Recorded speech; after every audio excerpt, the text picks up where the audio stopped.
আসসালামু আলাইকুম। আরবিডি নিউজের এখনকার আয়োজনে সঙ্গে আছি আমি রাজিবুল ইসলাম। জানিয়ে দিব দেশ বিদেশের নানা গুরুত্বপূর্ণ সংবাদের শিরোনাম। গাজায় নারীদের জন্য মায়াকান্না নেতানিয়াহুর। বৈশ্বিক ও আঞ্চলিক শান্তিতে পাকিস্তানের ভূমিকার প্রশংসা যুক্তরাষ্ট্রের। যুদ্ধবিরতির উদ্যোগ পাকিস্তানই নিয়েছিল বলছে ভারত। জিম্মিদের মুক্ত করতে বিকল্প উপায় ভাবছে যুক্তরাষ্ট্র ইসরায়েল, জানালেন নেতানিয়াহু। এবং সর্বশেষ থাকছে সেপ্টেম্বরেই ফিলিস্তিনকে স্বীকৃতি দেবে ফ্রান্স, কি বলছে অন্য দেশগুলো। অবশেষে আমেরিকা এবং ইউরোপীয় ইউনিয়নের অনেকটা বিপক্ষে যেয়েই সেপ্টেম্বরে ফিলিস্তিনকে রাষ্ট্র হিসাবে স্বীকৃতি দেবে ফ্রান্স। আর এতে করে অনেকটা ক্ষিপ্ত হয়ে পড়েছে আমেরিকা এবং ইসরায়েল। তারা চাচ্ছে যেভাবেই হোক এই স্বীকৃতি দেওয়া আটকিয়ে দিতে, কারণ এইভাবে একের পর এক দেশ যদি ইসরায়েলকে বাদ দিয়ে ফিলিস্তিনকে স্বীকৃতি দেয়, তাহলে ইসরায়েল রাষ্ট্র অস্তিত্ব হারানোর মুখে পড়বে, তাদের অস্তিত্ব সংকটে পড়বে এবং ভবিষ্যতে তারা আর নতুন করে এই ইসরায়েল আর ফিলিস্তিনিকে দখল করতে পারবে না। এজন্য তারা মূলত উঠে পড়ে লেগেছে যেভাবেই হোক ফিলিস্তিনি রাষ্ট্র স্বীকৃতি দেওয়া বন্ধ করতে। কিন্তু ফ্রান্স কি আমেরিকা এবং ইউরোপীয় ইউনিয়নের গুটি কয়েক দেশ বা ইসরায়েলের কাছে মাথা নত করে আবারও তারা ফিলিস্তিনিকে স্বীকৃতি দেওয়া থেকে বিরত থাকবে? আর অন্য বিশ্বের দেশগুলো কি ইসরায়েল এবং আমেরিকার এই দ্বিচারিতা মেনে নিবে? কি মনে হয় আপনাদের? এ বিষয়ে আপনাদের মূল্যবান মতামত কমেন্টসে লিখে জানাবেন। আর এছাড়াও আপনারা কোন জায়গা থেকে ভিডিওটি দেখছেন বা ভিডিওটি শুনছেন সেটা অবশ্যই কমেন্টসে লিখে জানাবেন।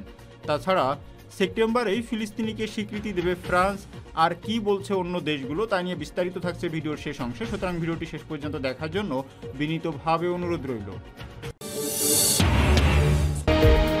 এতক্ষণ সংবাদের শিরোনামগুলো শুনছিলেন, এখন বিস্তারিত। তবে তার আগে অনুরোধ থাকবে, ভিডিওটি যদি ভালো লাগে অবশ্যই ভিডিওটিতে লাইক করবেন এবং চ্যানেলটি সাবস্ক্রাইব করে আমাদের পাশে থাকবেন।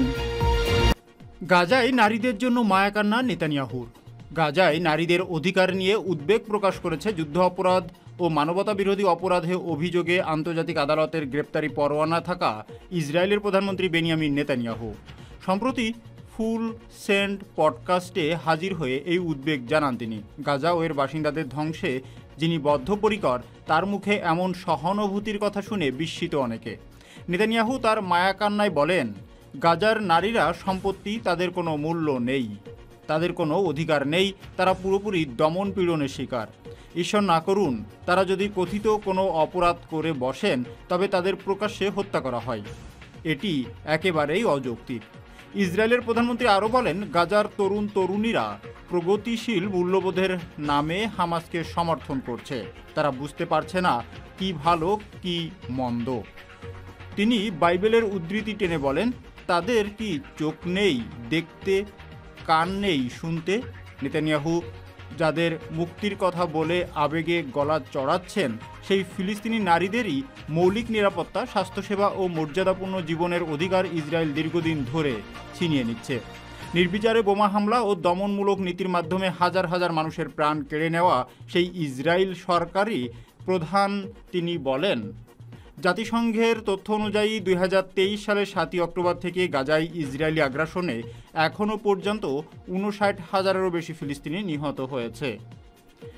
তাদের অর্ধেকের বেশি নারী ও শিশু। এই সংখ্যাও রক্ষণশীল একটি হিসাব। বিভিন্ন মানবাধিকার সংস্থার মতে নিহত ফিলিস্তিনিদের প্রকৃত সংখ্যা আরও অনেক বেশি। জাতিসংঘ জনসংখ্যা তহবিল জানিয়েছে, গাজায় প্রায় 50 থেকে 55,000 অন্তঃসত্ত্বা নারী রয়েছে। তাদের মধ্যে শুধু রাফা অঞ্চল থেকেই 18,500 জনকে জোরপূর্বক বাস্তুচ্যুত করা হয়েছে। নেতানিয়াহুয়ের বক্তব্য এমন এক সময় এলো যখন গাজার ক্ষুধার্ত নারী, পুরুষ ও শিশুরা ইসরায়েলের টানা অবরোধের মধ্যে অবর্ণীয় দুরবস্থায় দিনপাত করছে। জাতিসংঘ ও ত্রাণ সংস্থাগুলো এই উপত্যকায় ঔষধ, সুপেয় পানি ও খাদ্য সরবরাহ করতে পারছে না। বৈশ্বিক ও আঞ্চলিক শান্তিতে পাকিস্তানের ভূমিকার প্রশংসা যুক্তরাষ্ট্রের। পাকিস্তানের উপপ্রধানমন্ত্রী ও পররাষ্ট্রমন্ত্রী মোহাম্মদ ইসহাক দার ওয়াশিংটন ডিসিতে মার্কিন পররাষ্ট্রমন্ত্রী মার্কো রুবিওর সঙ্গে সাক্ষাৎ করেছেন। এ সময় পররাষ্ট্রমন্ত্রী ইসহাক দার ভারত পাকিস্তানের দ্বন্দ্বের কথাও উল্লেখ করেন। দার বলেন, পাকিস্তান ও ভারতের মধ্যে যুদ্ধবিরতির মধ্যস্থতায় যুক্তরাষ্ট্র ও অন্যান্য বন্ধু প্রতিম দেশগুলো গুরুত্বপূর্ণ ভূমিকা পালন করেছে। পাকিস্তান পরমাণু শক্তিধর দেশ এবং শান্তি চায়। তিনি অভিযোগ করেন, বিশ্বকে বিভ্রান্ত করতে এবং পাকিস্তানকে বদনাম করতে ভারত সন্ত্রাসবাদের আশ্রয় নেয়। ইসহাক দার বলেন, পাকিস্তান ও ভারতের মধ্যে যুদ্ধবিরতিতে সহায়তা করার জন্য আমরা প্রেসিডেন্ট ট্রাম্প, পররাষ্ট্রমন্ত্রী রুবিও এবং তাদের দলের প্রতি কৃতজ্ঞ। পাকিস্তান তার কোনো প্রতিবেশীর সঙ্গে সংঘাত চায় না। পাকিস্তানের সংবাদ মাধ্যম ডন জানিয়েছে, মার্কো রুবিও ও ইসহাক দারের এটি প্রথম বৈঠক। এর আগে তাদের টেলিফোনে কথা হয়েছিল। বৈঠকে বিশ্ব ও আঞ্চলিক শান্তিতে পাকিস্তানের ভূমিকার প্রশংসাও করেন রুবিও। বিশ্ব ও আঞ্চলিক শান্তিতে পাকিস্তান সর্বদা ইতিবাচক ভূমিকা পালন করছে। বৈঠকে মার্কিন পররাষ্ট্রমন্ত্রী এমন বক্তব্য করছেন বলে জানিয়েছে ডন। বৈঠকে দুই দেশের দ্বিপাক্ষিক সম্পর্ক এবং বিভিন্ন ক্ষেত্রে সম্ভাব্য সহযোগিতা নিয়েও বিস্তারিত আলোচনা হয়েছে। ইসহাক দার বৈঠকে বলেন, আমেরিকান ব্যবসায়ী সম্প্রদায় এবং বিনিয়োগকারীদের জন্য পাকিস্তান একটি আকর্ষণীয় গন্তব্য। আঞ্চলিক শান্তির বিষয়ে দুই দেশেরই একই দৃষ্টিভঙ্গি এবং স্বার্থ রয়েছে। মার্কিন যুক্তরাষ্ট্রে পাকিস্তানি সম্প্রদায় দুই দেশের মধ্যে সেতু বন্ধনের ভূমিকা পালন করছে। উভয় নেতা দ্বিপাক্ষিক সম্পর্ক উন্নয়ন এবং বিভিন্ন ক্ষেত্রে একসাথে কাজ করার প্রতিশ্রুতি পুনর্ব্যক্ত করেছে, যার মধ্যে অর্থনৈতিক, বাণিজ্যিক, বিনিয়োগ, তথ্য প্রযুক্তি, কৃত্রিম বুদ্ধিমত্তা এবং সন্ত্রাসবাদ বিরোধী সহযোগিতার উপর নতুন করে জোর দেওয়া হয়েছে। দার বলেন, আমরা গুরুত্বপূর্ণ আঞ্চলিক ও বৈশ্বিক উন্নয়নের বিষয়েও মতামত বিনিময় করছি। সাম্প্রতিক পাকিস্তান ভারত যুদ্ধবিরতি কার্যকর করার ক্ষেত্রে মার্কিন যুক্তরাষ্ট্রের গঠনমূলক ভূমিকার আমি প্রশংসা করি। এদিকে মার্কিন পররাষ্ট্র দপ্তর জানিয়েছে যে রুবিও ইরানের সাথে আলোচনায় মধ্যস্থতাকারী হিসাবে গঠনমূলক ভূমিকা পালনের জন্য পাকিস্তানের অব্যাহত আগ্রহ এবং আঞ্চলিক স্থিতিশীলতা রক্ষার প্রতিশ্রুতির জন্য কৃতজ্ঞতা প্রকাশ করেছেন। যুদ্ধবিরতির উদ্যোগ পাকিস্তানই নিয়েছিল বলছে ভারত। পেহেলগামে বন্দুক হামলার ঘটনায় পাকিস্তানকে দায়ী করে গত মে মাসে অপারেশন সিঁদুর পরিচালনা করে নয়াদিল্লি। এতে পাকিস্তানের একাধিক স্থানে ক্ষেপণাস্ত্র ও বিমান হামলা চালানো হয়, তবে থেমে থাকেনি পাকিস্তানও। সংঘাত শুরুর প্রথম দিনই ইসলামাবাদ জানায় তারা ভারতের 5টি বিমান ভূপাতিত করেছে। 3 দিন ধরে চলা এই সংঘাতে ট্রাম্পের মধ্যস্থতায় ভারত ও পাকিস্তান যুদ্ধবিরতিতে রাজি হয়। সংবাদ মাধ্যমে এমন খবর প্রচারিত হওয়ার পর ট্রাম্পের মধ্যস্থতার বিষয়টি অস্বীকার করে ভারত। শেষ পর্যন্ত এ বিষয়ে মুখ খুলেছে নয়াদিল্লি। শুক্রবার লোকসভায় এই সংক্রান্ত লিখিত প্রশ্নের জবাবে ভারত সে কথারই পুনরাবৃত্তি করেছে যা এত দিন ধরে বলা হচ্ছে, অর্থাৎ ভারত ও পাকিস্তানের director general of military operations নিজেরা আলোচনার মাধ্যমে যুদ্ধবিরতি মেনে নিয়েছে। ভারত বলছে যুদ্ধবিরতির উদ্যোগ পাকিস্তানই নিয়েছিল। তৃণমূল কংগ্রেসের মালা রায় ও দীপক অধিকারী সহ লোকসভার 5 জন সদস্য পররাষ্ট্র মন্ত্রণালয়ের কাছে এই সংক্রান্ত বিষয়ে একাধিক প্রশ্ন করেছিলেন। তারা জানতে চেয়েছিলেন যুক্তরাষ্ট্রের হস্তক্ষেপে ওই যুদ্ধবিরতি ঘোষণা করা হয়েছিল কি না। তারা আরও জানতে চেয়েছিলেন যুদ্ধবিরতিতে রাজি করতে যুক্তরাষ্ট্রের প্রেসিডেন্ট তার দেশের শুল্ক নীতিকে হাতিয়ার করেছিলেন কি না। এই প্রশ্নও করা হয় কাশ্মীর সমস্যার সমাধানে ভারত যে তৃতীয় কোনো দেশের মধ্যস্থতার বিরুদ্ধে সে কথা যুক্তরাষ্ট্রকে জানানো হয়েছে কি না। লিখিতভাবে সেই সব প্রশ্নের জবাব দেন ভারতের পররাষ্ট্রমন্ত্রী কীর্তিবর্ধন সিং। তিনি বলছেন, 10ই মে ভারত ও পাকিস্তান যুদ্ধবিরতিতে রাজি হয়। দুই দেশের ডিজিএমওয়াইরা সেই সিদ্ধান্ত নেয়। সেই উদ্যোগ পাকিস্তানই নিয়েছিল। কীর্তিবর্ধন সিং আরও বলেন, ভারত পাকিস্তান সমস্যার সমাধান দ্বিপক্ষীয় আলোচনার মাধ্যমেই হবে। এটাই ভারতের দীর্ঘকালীন অবস্থান। সেই অবস্থানের বদল ঘটেনি। তিনি জানিয়েছেন, এই অবস্থানের কথা সব দেশকেই জানানো হয়েছে। প্রধানমন্ত্রী সে কথা যুক্তরাষ্ট্রের প্রেসিডেন্টকেও জানিয়ে দিয়েছেন। জিম্মিদের মুক্ত করতে বিকল্প উপায় ভাবছে যুক্তরাষ্ট্র, ইসরায়েল জানালেন নেতানিয়াহু। ফিলিস্তিনি সশস্ত্র গোষ্ঠী হামাস ও ইসলামী জিহাদের কাছে থাকা জিম্মিদের মুক্ত করতে যুক্তরাষ্ট্র ইসরায়েল বিকল্প উপায় ভাবছে বলে জানিয়েছে ইসরায়েলি প্রধানমন্ত্রী বেনিয়ামিন নেতানিয়াহু। শুক্রবার যুদ্ধ অপরাধে অভিযুক্ত নেতানিয়াহু সামাজিক যোগাযোগ মাধ্যমে দেওয়া পোস্টে বলেন, জিম্মি চুক্তির বাধা হলো হামাস। যুক্তরাষ্ট্রের মিত্রদের সঙ্গে একসঙ্গে জিম্মিদের মুক্ত করতে বিকল্প উপায় ভাবছে ইসরায়েল। সঙ্গে হামাসের শাসনের অবসান এবং এই অঞ্চলে স্থায়ী শান্তির ব্যাপারে কাজ করা হচ্ছে। নেতানিয়াহুর এমন পোস্টের পর মার্কিন প্রেসিডেন্ট ডোনাল্ড ট্রাম্প দাবি করেছেন, হামাস যুদ্ধবিরতি চুক্তি চাইছে না। বৃহস্পতিবার কাতারের রাজধানী দোহা থেকে নিজেদের আলোচকদের ফিরিয়ে নেয় যুক্তরাষ্ট্র ও ইসরায়েল। এরপর ট্রাম্পের মধ্যপ্রাচ্য বিষয়ক বিশেষ দূত স্টিভ উইটকফ জানান, হামাসের যুদ্ধবিরতি চুক্তির ইচ্ছার ঘাটতি রয়েছে। সেপ্টেম্বরেই ফিলিস্তিনকে স্বীকৃতি দেবে ফ্রান্স, কি বলছে অন্য দেশগুলো?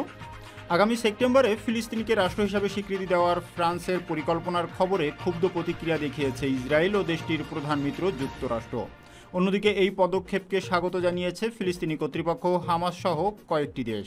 বৃহস্পতিবার রাতে সামাজিক যোগাযোগ মাধ্যম এক্সে দেওয়া এক পোস্টে ফ্রান্সের প্রেসিডেন্ট ইমানুয়েল ম্যাক্রো জানান, আগামী সেপ্টেম্বরে জাতিসংঘের সাধারণ পরিষদের অধিবেশনে ফিলিস্তিনিকে রাষ্ট্র হিসাবে স্বীকৃতি দেবে তার দেশ।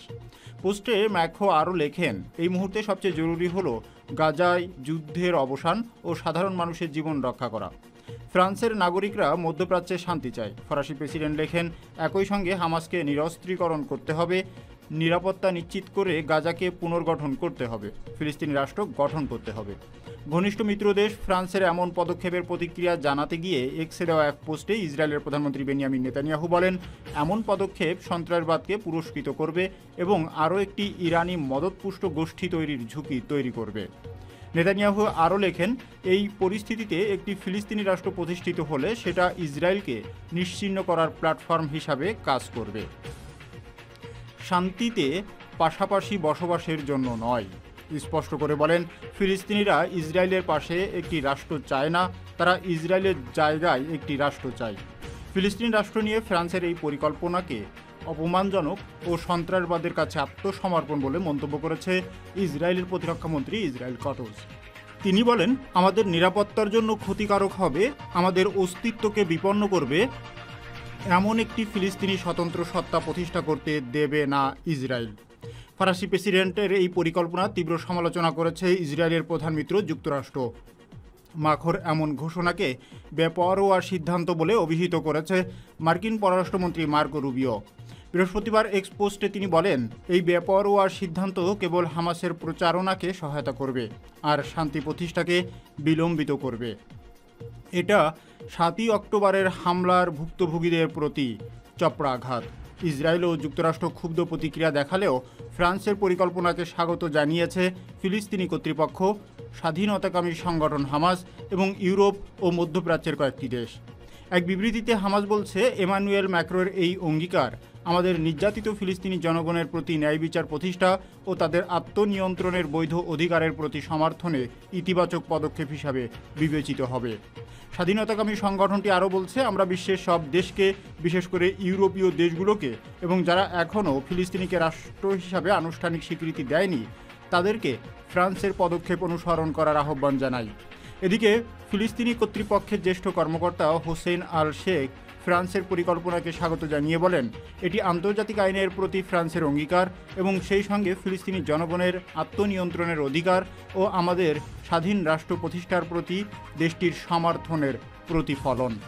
ইতিমধ্যে ফিলিস্তিনি রাষ্ট্রকে স্বীকৃতি দিয়েছে ইউরোপীয় দেশ স্পেন। এবার ম্যাক্রোর ঘোষণাকে স্বাগত জানিয়ে দেশটির প্রধানমন্ত্রী পেদ্রো সানচেজ বলেছেন, নেতানিয়াহু যা ধ্বংস করার চেষ্টা করছে আমাদের একসঙ্গে তা রক্ষা করতে হবে। এই ক্ষেত্রে দ্বিরাষ্ট্রভিত্তিক সমাধান একমাত্র পন্থা। ম্যাক্রোর এই উদ্যোগকে ঐতিহাসিক সিদ্ধান্ত বলছে সৌদি আরবের পররাষ্ট্র মন্ত্রণালয়। এছাড়া এক বিবৃতিতে জর্ডানের পররাষ্ট্র মন্ত্রণালয়ের মুখপাত্র সুফিয়ান কুদআহ বলেন, এই পদক্ষেপ দ্বিরাষ্ট্রীয় ভিত্তিক সমাধান এবং দখলদারিত্বের অবসানের বিষয়ে সঠিক পথ দেখাবে। দেখতে দেখতে ভিডিওটির একেবারে শেষ প্রান্তে চলে এসেছি। এতক্ষণ ধৈর্য ধরে আমাদের সঙ্গে থাকার জন্য ধন্যবাদ।